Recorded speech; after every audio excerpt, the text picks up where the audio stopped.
Thank you, Mr. Chair. I don't want to be redundant. I think that if we haven't figured out by now, we know that y'all are constantly failing, right? And honestly, our job is to win for the American people. And so while this committee tends to be probably the most divided committee in the Congress, especially this Congress, it is amazing the times that we can agree. And we agree that right now taxpayer dollars are being wasted. I'm gonna just keep it all the way real. And what's frustrating to me is that while I applaud my colleagues from the other side of the aisle bringing this and pointing out that there is definitely a ridiculous amount of waste when it comes to defense, and that doesn't mean I'm anti-defense before the haters on Twitter start getting crazy, because we all want to be free, we all want to feel safe here in this country, and we appreciate what defense does for us. But everyone has to be held accountable, especially when we are dealing with the budget deficits that we're dealing with, especially when we are dealing with the inflation that we're dealing with. And unfortunately, I sat through Rules Committee this week, and it took everything in me not to blow up, because I had colleagues from the other side of the aisle as we are dealing with NDAA, and we have real things to address, such as how are we going to get DOD on track? Do you know what they wanted to talk about? Do you know what these amendments are going to deal with? They're going to deal with things that don't have anything to do with the budget, such as they want to talk about if they're going to deny access to health care for women. That's a priority in NDAA. They wanted to talk about whether or not trans folk would have access to the health care that they need. That's what they want to talk about. They want to deal with the things, and of course they want to fight about Ukraine and not recognize that it is important that this modern day democracy is upheld. So what I want to talk about is getting to the point that, number one, we only got here because there were certain people that decided that they were going to hold the entire country hostage in the debt ceiling fight.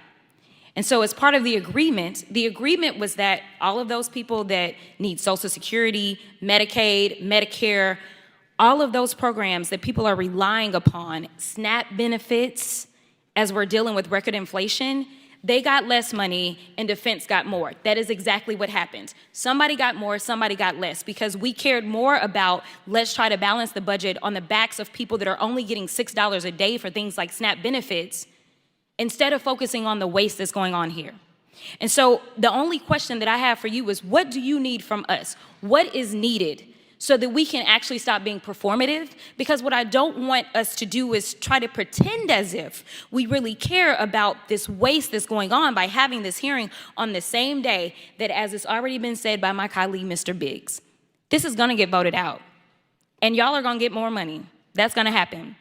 And you know what? We're still gonna have more people that are facing homelessness in this country. We're still gonna have more people that are hungry in this country. And honestly, I can promise you, I would rather give more people that $6 a day to eat than to sit here and say, well, we just haven't fixed it.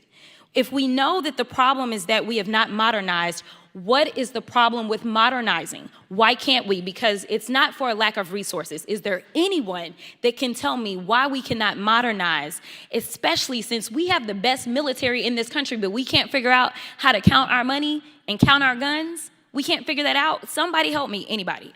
This is a real question. What is the problem? So with respect to clean audit and auditability, we, as has been previously said, retirement of the legacy systems is a significant part of the path to do that. And so we do need to get after that. That's the most significant from the procurement. Let me stop you right there. We need to get after that. Tell me why we haven't, is my question. I think it's just a matter of the number of systems that we're having to evaluate for retirement and incorporation of a modernized business process to capture. Let me ask you this. So can we agree that all the systems need to go?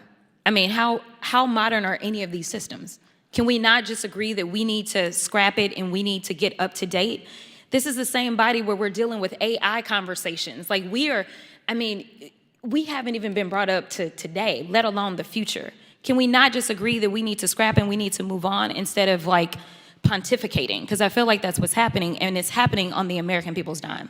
The approach we're taking is to promulgate standards that are feeding the data between those systems.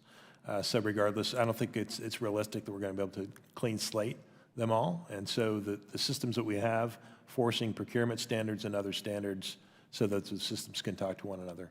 And Mr. Chair, I know I'm out of time, but if I could just ask this last question. Can you give me a reasonable amount of time to get through to modernizing these systems? Just a reasonable number.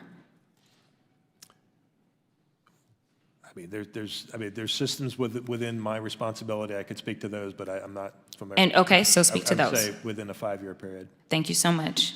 With that, I yield.